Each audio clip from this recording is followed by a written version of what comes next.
नमस्कार विद्यार्थी मित्रांनो, आपण आजच्या व्हिडिओमध्ये एक्झरसाइज 10.1 पाहत आहोत.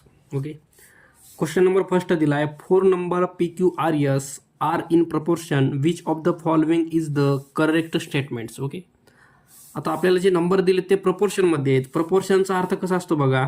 प्रपोर्शनमध्ये म्हणजे पहिला नंबर तुमचा या ठिकाणी असेल तर दुसरा नंबर तुमचा या ठिकाणी असतो, तिसरा नंबर तुमचा या ठिकाणी असतो आणि चौथा नंबर यस तुमचा या ठिकाणी असतो. हे जे नंबर जर या रेशोमध्ये दिले असतील तर त्यांना प्रपोर्शन म्हणतात. ओके, तर बघा या फॉर्ममध्ये आहेत का कुठं तुमच्याकडं, तर इथं PRQS दिले, इथं फक्त Q आणि R ची जागा बदलली बरं का. पहिला जे ऑप्शन आहे त्याच्यामध्ये Q आणि R ची जागा बदलली आहे. जर ह्यांची जागा जरी बदलली तर याच्यावर काही फरक पडणार नाही बघा, कारण आपण ह्यांचा क्रॉस प्रोडक्टच करतो. P आणि S चा प्रोडक्ट करतो बरोबर, पलीकडं Q आणि R चा प्रोडक्ट करतो. कळलं का? म्हणजे Q आणि R चा प्रोडक्ट इकडे येणार आहे, इथं फक्त R आणि Q असणार आहे किंवा Q आणि R हे एकच पडणार आहे. ओके, म्हणजे हे पहिलं जे ऑप्शन आहे ते तुमचं योग्य आहे. दुसऱ्या ऑप्शनमध्ये तुम्हाला P आणि S QR दिले तर हे उलट सुलट आहे बरं का, हे पण नाही योग्य आपलं.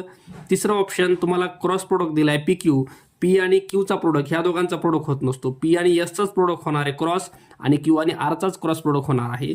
तर इथं पण तसं नाही आहे, तर बाकीचे ऑप्शन तुमचे चुकलेले आहेत. ऑप्शन नंबर 1 जे आहे फर्स्ट ते योग्य आहे तुमचं.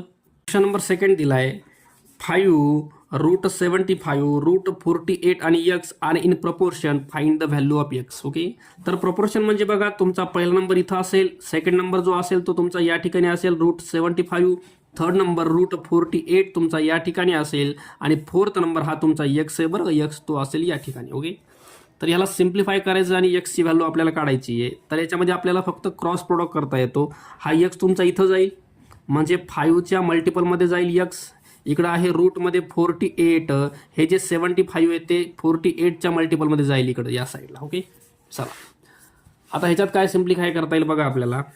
हे जे आहे √48 याला तुम्हाला लिहिता येतं 16 × 3, 16 3 48, आणि जे √75 आहे त्याला लिहिता येईल 25 × 3, 25 3 70. तर याच्यामध्ये 16 जे आहे त्याचं तुमचं बाहेर काढता येईल 4, 16चं रूट निघलं बाहेर 4, राहिलं मधामध्ये 3, हे 3 मधात राहिलं तुमचं.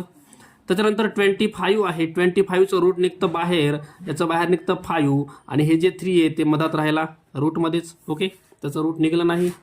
आता या ठिकाणी 4 आणि 5 हे जे दोन नंबर आहेत बाहेरचे यांचा प्रोडक्ट होईल 20 आणि √3 हे होईल रूटमध्ये 9.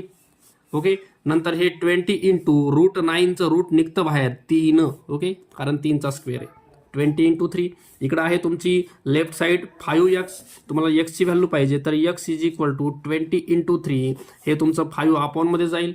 5 1 चा 5 4 चा 20 आणि 4 3 चा 12 हे तुमचं x व्हॅल्यू येईल. ओके, लास्ट आन्सर 4 बघा.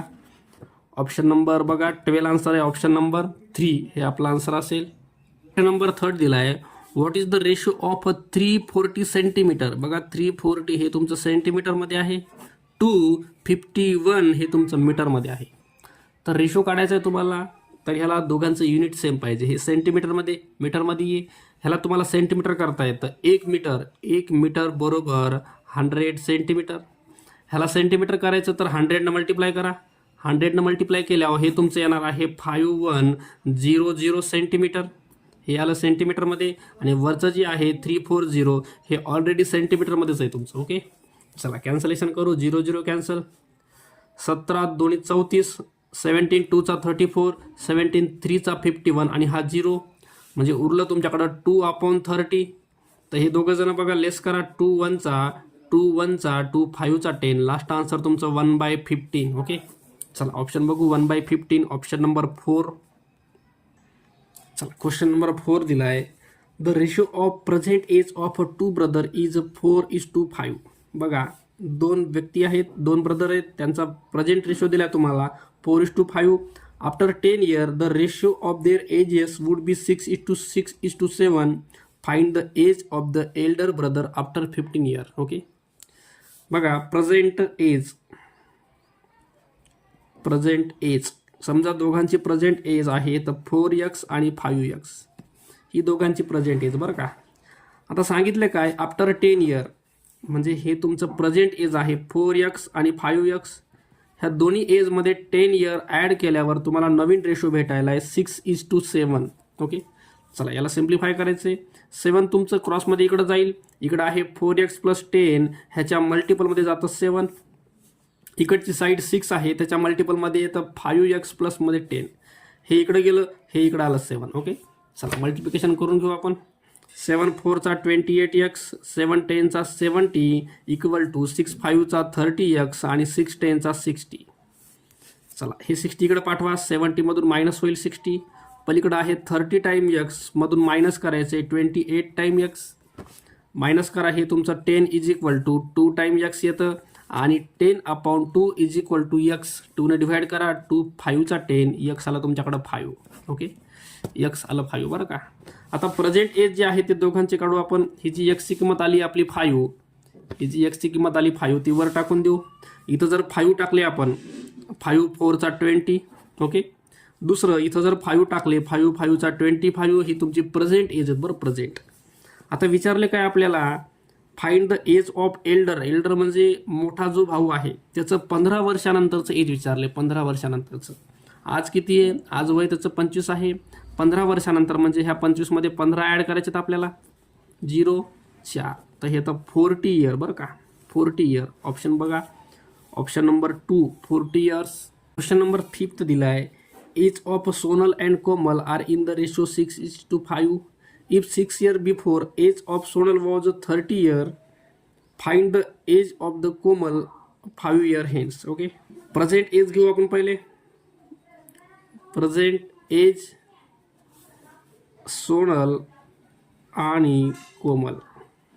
ओके, एक आहे 6x आणि दुसरा आहे 5 टाइम x, हे तुमचं प्रेझेंट एज आहेत बरं का, 6 टाइम x आणि 5 टाइम x. ओके, आता 6 years बिफोर, 6 वर्षापूर्वी, एज ऑफ सोनल, हे सोनल आहे बरं का, हे जे एज आहे का हे प्रेझेंट आजचं आहे. 6 years बिफोर म्हणजे -6.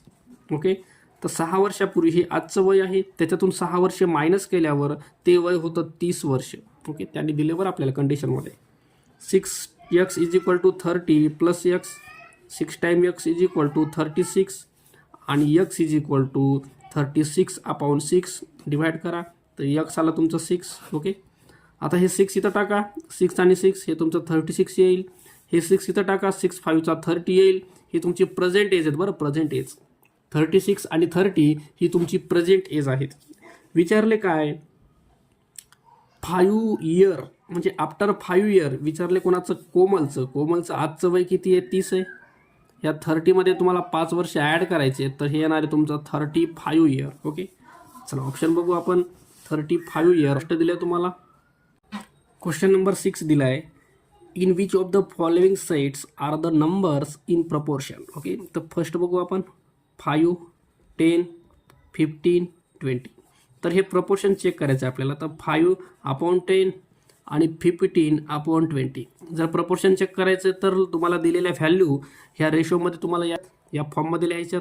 त्याच्यानंतर लेस करायचं आहे. 5 1 चा 5 2 चा 10, ह्याचा आन्सर 1/2 यायले, इक्वल टू इथं 5 3 चा 5 4 चा, इकडची साईड तुमची 3/4 यायली. इक्वल यायली का, हे नॉट इक्वल आहे बरं का, तर हे प्रपोर्शनमध्ये नाही आहे. सेकंड ऑप्शन दिले तुम्हाला, 5 20 20 आहे आणि 100 आहे. चला 5/20 आणि 20/100 लेस करू आपण याला. 5 1 चा 5 4 चा, हे यायले 1/4. 21 चा 25 चा, हे यायले 1/5, हे पण नॉट इक्वल आहे. ऑप्शन नंबर 3 दिले तुम्हाला, 5, 10, 10, 20. चला हे 5/मध्ये 10, हे 10 या ठिकाणी येतील, हे 20 या ठिकाणी येतील. चला लेस करा. 5 1 चा 5 2 चा 1/2, 10 1 चा 10 2 चा, हे पण 1/2 यायले, तर हे इक्वल आहे बरं का. जर हे लेस केल्यानंतर इक्वल दिसत असेल तर त्याला म्हणतो आपण प्रपोर्शनमध्ये आहे. ओके, ऑप्शन नंबर 3 हे आपलं प्रपोर्शनमध्ये आहे.